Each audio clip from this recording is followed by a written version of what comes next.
RSSDI का mid term conference यहाँ पर चल रहा है, जहाँ पे कार्यशाला में अलग अलग जगहों से चिकित्सक पहुँचे हुए हैं और मधुमेह रोग से संबंधित बीमारियों पर कैसे नियंत्रण किया जाए इस विषय पर चर्चा हो रही है।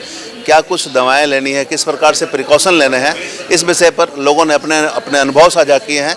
उड़ीसा के डॉक्टर हैं, उनसे जुड़ते हैं और जानते हैं कि आज जो कार्यशाला में वो क्या कुछ डिस्कशन हुए हैं, किस विषय पर चर्चा हुए हैं। सर, यहाँ मधुमेह रोग को लेकर आप लोगों का मिड टर्म 4वां मिड टर्म का कार्यक्रम था, जो कि कंट्रोल करने हैं कैसे डायबिटीज़ पर, लेकिन इससे चर्चाएं आज सब लोग कर रहे हैं। इसे कार्यशाला का आयोजन किया गया है। क्या कुछ चर्चाएं हो रही है, किस प्रकार के लोगों को नियंत्रण रखने की ज़रूरत है? देखिए, मधुमेह एक बीमारी है जो सारा वर्ल्ड में सनसनी मचा दिया है। ये नंबर बढ़ता जा रहा है। हमारा मेडिसिन जितना भी है, इंसुलिन जितना भी है, उसके सिवा जो इंटरवेंशन, सर्जरी सब होते हुए डायबिटीज़ पेशेंट का नंबर बढ़ता जा रहा है। ऐसे है कि इंडिया में अभी लगभग 11 करोड़ पेशेंट हो गए और ऐसे भी 15 करोड़ पेशेंट हैं जिनका प्री डायबिटीज़ है और मालूम हुआ नहीं। इसके हिसाब से हम सबको कॉन्शियस करने, अवेयर करने के लिए कोशिश कर रहे हैं। जो RROP प्रोग्राम हमारा लंच हुआ है, जो टेस्टिंग का और अवेयरनेस का, लाइफस्टाइल का बारे में बताने के लिए, और आज जो CME हो रहा है इसमें बिहार, धनबाद, झारखंड और आसपास का 200 के ऊपर डॉक्टर ज्वाइन किए हैं, जहां डॉक्टर लोगों को ट्रेनिंग दिया जा रहा है कि डायबिटीज़ का कैसे इलाज होना चाहिए और मरीज़ का कौन सी स्टेज में क्या दवा देने से हार्ट, किडनी ठीक रहेगा, डायबिटीज़ कंट्रोल रहेगा, कोलेस्ट्रॉल, ब्लड प्रेशर ठीक रहेगा, वो मरीज़ अच्छा ज़िंदगी जी सकेगा। उसके नज़र में जो Jharkhand RSSDI 4th mid term CME कर रहा है, उसके साथ हमारा RROP प्रोग्राम जो outreach RSSDI rural outreach program, उसका भी लंच आज सुबह हुआ। और ये सब का मतलब ये है कि डायबिटीज़ का लोड सोसाइटी में कमाना और ज़्यादातर लोगों को कॉन्शियस करना, टाइम पे डिटेक्ट करना, अच्छा इलाज करना कि बीमारी कंट्रोल में रह सके और मरीज़ अच्छे से ज़िंदगी जी सके। सर, हम ये समझना चाहेंगे कि लाइफ स्टाइल लोग नहीं चेंज कर पाते हैं, ये क्या चुनौती है आज के परिवेश में? बहुत बड़ा चुनौती है। आप देखिए, जो मोटापा वो बढ़ता जा रहा है, वो आदमी लोग, छोटे बच्चे और लेडीज़ लोग भी रात को सोते नहीं हैं, वो 2 घंटा 4 घंटा सोते हैं। नहीं सोने से हमारा ग्रेलिन जो हार्मोन है, हंगर हार्मोन बढ़ जाता है और लेप्टिन जो है, सैटिस्फैक्टरी हार्मोन, वो घट जाता है। उसके हिसाब से मोटापा बढ़ता है, वजन बढ़ता है, खाना पीना बढ़ता है। और स्ट्रेस के कारण कॉर्टिसोल हार्मोन बढ़ता जा रहा है।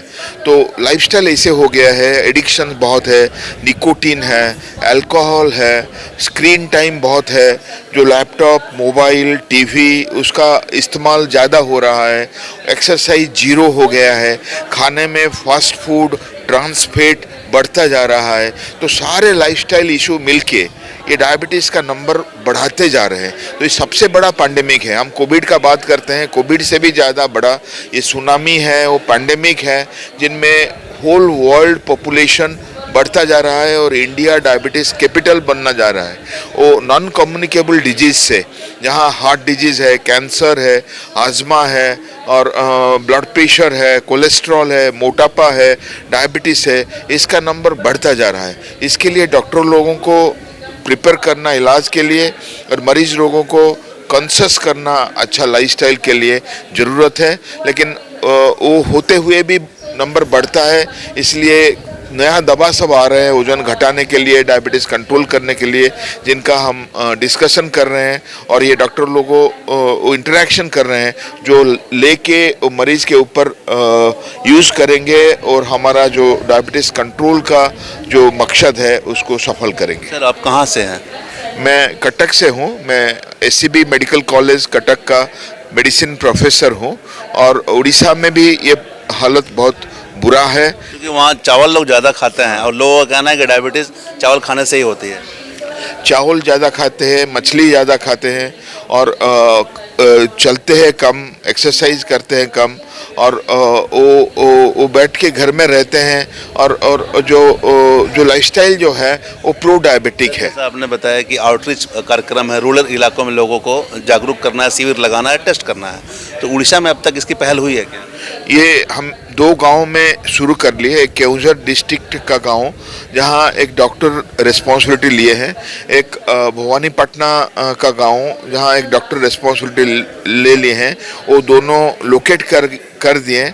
अभी और 2 गांव जो कटक के आसपास है, कखड़ी और जगतपुर, ये दोनों गांव भी हम इंक्लूड कर रहे हैं, जो तुरंत हम एक आउटरीच प्रोग्राम उधर करके इनका जो अवेयरनेस इलाज कैंप वो चालू रखेंगे, क्योंकि ज़्यादातर लोगों को मालूम चलेगा कि उनका क्या बीमारी है और वो जानने के बाद इलाज लेके उसको कंट्रोल में रखेंगे। जैसा आप बता रहे हैं कि आपने 2 गाँव को लिया, 2 गाँव और ध्यान में रखें, तो क्या संख्या बढ़ी है लोगों की? संख्या बढ़ता जा रहा है। जो गांव में 10 साल पहले हम 5000 डायबिटीज़ देखते थे, अभी वो गांव में 15000 हो गया डायबिटीज़ मरीजों का संख्या, क्योंकि वो गांव से मरीज लोग आते हैं। हम एक डॉक्टर हैं जो रोज़ 5-6 नया डायबिटीज़ डिटेक्ट करते हैं। इसके कारण हम उरीड है कि इतना मात्रा से डायबिटीज़ बढ़ता जा रहा है, क्योंकि इंडियन जीन में, इंडियन एथनिसिटी में डायबिटीज़ होने का रिस्क है, और उसके साथ ये जो लाइफस्टाइल फैक्टर्स मिल जाता है वो ज़्यादा रिस्क बढ़ा देता है। तो हम कंसस नहीं करने से हमारा प्रॉब्लम डिटोरिएट करने का चांस है। तो इसीलिए ये मकसद डॉक्टर लोगों लिए हैं, वो जो उड़ीसा RSSDI लिया है कि ये सारे जनता को कंसस करना पड़ेगा, अच्छा खाने के बारे में, एक्सरसाइज के बारे में, हैबिट्स के बारे में, स्क्रीन टाइम के बारे में, स्लीप के बारे में, एडिक्शन के बारे में, क्योंकि इसको रोका जा सके और टाइम पे डिटेक्ट करके इलाज किया जा सके, जो वो सुस्त जीवन बच सकते हैं। जाहिर सी बात है, जैसा कि उड़ीसा के डॉक्टर कटक के हैं, ये इनका कहना है कि कई तरह के लाइफ स्टाइल हमें अपने जीवन में लाना होगा, तभी इस पर कंट्रोल कर सकते हैं। कुछ और चिकित्सक उनसे जुड़ते हैं। सर, आप कहाँ से? जी, मैं जमशेदपुर से हूँ, डॉक्टर राम कुमार हूँ, और मैं वहाँ पे एक सुपर स्पेशलिटी हॉस्पिटल को चलाता हूँ। और सरकार का जो एक नॉन कम्युनिकेबल डिजीज़ है डायबिटीज़ को लेके, डिस्ट्रिक्ट हॉस्पिटल में उसको रन करता हूँ। और वहाँ पे भी ये जो RSSDI का जो RROP प्रोग्राम है, उसको डिस्ट्रिक्ट NCD क्लिनिक के साथ इंटीग्रेट करने की का प्लानिंग मैं कर रहा हूँ। उससे ये फ़ायदा होगा कि जो आयुष्मान प्रोग्राम के अंदर जो प्राइमरी वर्कर्स हैं, ग्रास रूट लेवल पे आंगनवाड़ी हैं या सहिया लोग हैं, वो इस कार्यक्रम से इंटीग्रेट हो जाएंगी, तो स्क्रीनिंग प्रोसेस जो है डायबिटीज़ मरीजों का काफ़ी आसान हो जाएगा, और एक हमें एक अच्छा पेशेंट्स का डेटा मिल जाएगा, उसमें कैसे उसको इंटरवेन कर सकते हैं और एजुकेट कर सकते हैं। आपने भी कुछ गांव लिया है क्या? अभी हमने नहीं लिया, बट हमारा ये प्लान है। जमशेदपुर के बगल में एक गाँव है पटमदा, उसको हम लेने की प्लानिंग कर रहे हैं, और इस बारे में हमारी बातचीत हुई है हमारे सिविल सर्जन साहब से, उसको लेकर के फिर हम आगे बढ़ेंगे। सही बात है। सर, आप कहाँ से? मैं भुवनेश्वर से हूँ, उड़ीसा भुवनेश्वर। तो आपके इलाके में कुछ आपने गांव अपने लिए गोद में लिया है क्या? मैं वहाँ RSSD का चेयरमैन हूँ। अभी आप डॉक्टर पंडा से बात कर रहे थे, उन्होंने जिन गाँव की बात की है, we are jointly working for that. And एक बात मैं लोगों को बताना चाहूँगा कि डायबिटीज़ को एक बीमारी न समझें, ये एक बीमारी नहीं है, ये एक एबनॉर्मल शारीरिक प्रक्रिया है जो हम कमाते हैं, वी आर अर्निंग। तो हम इसको लाके अपने घर में ज़बरदस्ती रखते हैं, अपनी लाइफस्टाइल को इतनी हम बेखौफ जीते हैं कि इसके कारण ही हमें ये सफरिंग्स मिलती है। कितना सोना चाहिए आमतौर पर लोगों को, ताकि इस डायबिटीज़ का शंका ना रहे? कम से कम 6 से 7 घंटे। 6 घंटे से कम सोने वालों को डायबिटीज़ की मात्रा चौगुनी हो जाती है। जैसा कि RSSDI के तहत आउटरीच कार्यक्रम हो रहे हैं, कितना फ़ायदेमंद साबित होगा लोगों को? ये आउटरीच प्रोग्राम इसलिए किया जा रहा है कि हमारी सोसाइटी करीब 60 साल से रिसर्च में है, और हमने जो देखा है कि गांव से जो मरीज आते हैं वो इस स्थिति में होते हैं कि हम चाहकर भी उनकी मदद नहीं कर पाते हैं। तो रूरल आउटरीच प्रोग्राम इसी प्रक्रिया से है कि एक एक गांव को हम सेल्फ सफिशिएंट बना सकें, वो गांव वाले अपनी सेहत की केयर खुद ही ले पाएँ या वहाँ के लोकल डॉक्टर उन्हें हेल्प कर पाएँ। ये जो प्रोग्राम आज की मिड टर्म CME है, ये आप देख रहे हैं कि उन्हीं गाँव के डॉक्टर को हम लोग जागरूक करते हैं, उनको एजुकेट करते हैं, उनको स्ट्रेंथ देते हैं।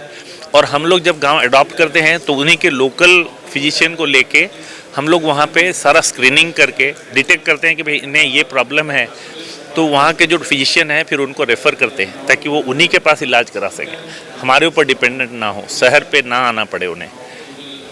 तो ये तमाम यहाँ पे चिकित्सक मौजूद हैं और इन्होंने अपने अनुभव को साझा किया है कि कैसे हम लोग अपने लाइफस्टाइल को चेंज कर सकते हैं। साथ ही जो गांव को गोद लेने की बात है, प्रक्रिया है, उसमें भी पहल की जा रही है और वहाँ के डॉक्टरों को एजुकेट किया जा रहा है कि कैसे वहाँ के जो गाँव के लोग हैं, स्थानीय लोग हैं, उनसे बातें होगी, उनकी स्क्रीनिंग होगी, उनके टेस्ट होगी और डायबिटीज़ पर नियंत्रण रखा जाएगा। देवघर एम्स से भी डॉक्टर हैं, उनसे भी हम जुड़ते हैं। सर, बताया जाए कि ये जो कार्यक्रम है ये कितना सफल साबित हो रहा है? ये एक कार्यक्रम एक बहुत ही अहम कदम है, और स्पेशली खास करके जो हमारे यहाँ जो उसको कहते हैं हम लोग नॉन कम्युनिकेबल डिजीज़ेस, जिसमें डायबिटीज़ एक प्रमुख बीमारी और एक महामारी के रूप से आ रही है।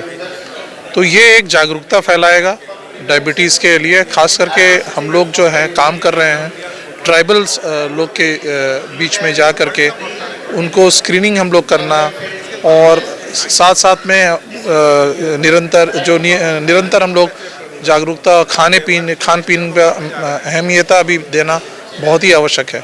इस प्रकार की मिड टर्म CME होते हैं तो होने पर सारे बड़े बड़े लोग जो हैं जो डायबिटीज़ पे जो प्रमुख काम कर रहे हैं उनका एक साथ मिलन होता है और वो एक उचित कदम उठाया जाता है कि क्या उस स्टेट में आगे की क्या डायबिटीज़ की क्या प्रक्रिया होगी और क्या अवेयरनेस और कैसे नियंत्रण किया जाए। जैसे आप देवघर एम्स से हैं तो देवघर के आसपास संथाल इलाका है, वहाँ पर अभी क्या मौजूदा स्थिति है अगर हम बात करें डायबिटीज़ की? डायबिटीज़ जैसा हर जगह फैल रहा है वैसा अब देवघर भी वही स्थिति है।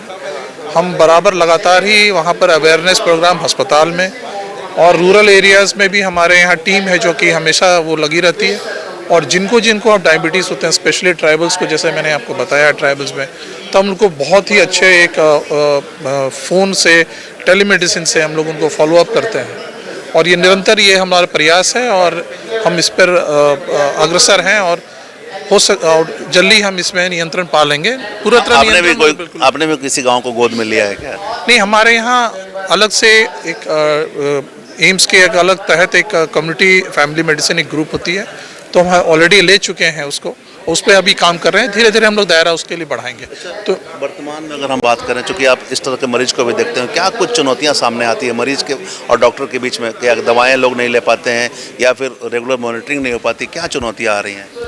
हाँ, सबसे पहले तो ये है कि इनका डायग्नोसिस ही नहीं हो पाता है। तो डायग्नोसिस के जब एक बार पता चल जाता है तो दूसरा जो पड़ाव जो मुझे लगता है वो है कि दवाई जो परामर्श है, वो बहुत सारे गरीब लोग हैं, निःशुल्क परामर्श उनको देना भी एक बहुत इम्पॉर्टेंट चीज़ है। तो परामर्श एक दूसरी इम्पॉर्टेंट चीज़ है। तीसरी जो है वो है दवाई खाना भी एक है। जिनको अगर कमी होती है, इकोनॉमिकली बैकवर्ड है, पुअर होते हैं, तो उनको मुहैया कराना भी एक बहुत बड़ा इम्पोर्टेंस है। जागरूकता, इस सब में जागरूकता एक बहुत इम्पोर्टेंट महत्व है। जागरूकता होने से ही ये हम इस पर नियंत्रण पा सकते हैं, अथवा बहुत मुश्किल है। जिस तरह से आप लोगों का ये प्लान चल रहा है, कार्यक्रम चल रहा है, क्या लग रहा है उसमें अब कितना मन धरातल पर आप लोग सफल साबित होंगे? नहीं, बिल्कुल, ये निरंतर एक प्रयास है और इसमें हमें हमेशा निरंतर प्रयास करते रहना पड़ेगा जब तक हम इसे काबू में नहीं ले आते हैं। डायबिटीज़ एक बोले जैसे मैंने कि बहुत बड़ी महामारी है और ये पूरे संसार में ही महामारी फैल हुई है। हमारे जो हमारे का आजकल का जो खान पान है, हमारे रहन सहन है, इसमें बहुत बदलाव आने की ज़रूरत है। और ऐसे पड़ाव आते हैं और ऐसे अगर CMEs वगैरह होते रहने से लोगों की हमें एक पूरा गाइडलाइंस मिलती है सारे लोगों को कि कैसे आगे बढ़ा जाए और इस महामारी को नियंत्रण किया जाए। अभी हमने उड़ीसा और देवघर के चिकित्सकों से बात की जो डायबिटीज़ रोग विशेषज्ञ भी हैं और आज यहाँ सेमिनार में पहुँचे हुए थे। कई तरह के अनुभव को उन्होंने साझा किया है। साथ ही यह भी बताया कि आज के परिवेश में लाइफस्टाइल और खान पान में बदलाव करने की ज़रूरत है। गांव को गोद लेने की बात उन्होंने कही है कि ग्रामीण क्षेत्रों का भी सर्वे किया है उन्होंने अपने इलाके में। कई जगह जो ग्रामीण इलाके हैं वहाँ पर गया है, सर्वे किया, लोगों को काउंसलिंग भी कर रहे हैं। कुल मिलाकर जो बातें सामने आई है उसमें यही है कि लोगों की लाइफस्टाइल और खान पान जब तक में बदलाव नहीं होंगे, इस पर कंट्रोल नहीं होगा। लोगों को स्टार्टिंग में समझ में भी नहीं आता है कि उन्हें डायबिटीज है या नहीं, जिसके कारण सबसे बड़ा कारण है मोटापा बढ़ना। मोटापा पर नियंत्रण रखने के लिए एक्सरसाइज जरूरत है, खान पान जरूरत है और लाइफस्टाइल जरूरत है। इसी से डायबिटीज पर नियंत्रण रखा जा सकता है।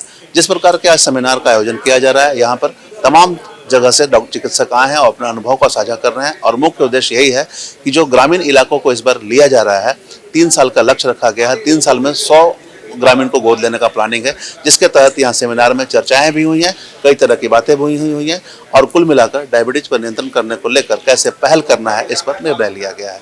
हम तमाम इससे जुड़ी खबरों से आपको लगातार अपडेट करवाते रहेंगे। कैमरामैन संजय के साथ धीरेन्द्र, मिरर मीडिया, धनबाद।